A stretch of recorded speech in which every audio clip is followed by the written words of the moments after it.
ભાવનગર મહાનગરપાલિકાના mayor deputy મેયરના નામ જાહેર કરવામાં આવ્યા છે અને ભાવનગરના મેયર તરીકે ઉષા તલરેજાની વરણી કરવામાં આવી છે.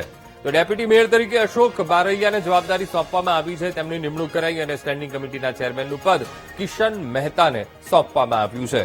તો આખરે સંકલન સમિતિ અને સંકલન સમિતિ બાદ આ નામો જાહેર કરવામાં આવ્યા છે. મેયર, ડેપ્યુટી મેયર, સ્ટેન્ડિંગ કમિટીના ચેરમેન જેમની વરણી કરવામાં આવી છે અને ભાવનગર મહાનગરપાલિકાના મહત્વપૂર્ણ હોદ્દાઓને લઈને નામ જાહેર કરી દેવામાં આવ્યા છે. તો ભાવનગરના મેયર તરીકે ઉષા તલરેજા હવે આ પદભાર સંભાળશે. ભારતીય જનતા પાર્ટીનો ખૂબ ખૂબ આભાર માનું છું કે આજે મારી મેયર તરીકે વરણી થઈ છે અને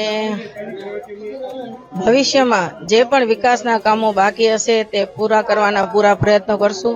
સંગઠનની જે ટીમ છે તે બધાએ મારા ઉપર વિશ્વાસ મૂકીને જે આ મેયર પદ સંભાળવાનું આજે મારા ઉપર તક આપી છે તે બદલ હું ભારતીય જનતા પાર્ટીની ખૂબ ખૂબ આભાર માનું છું.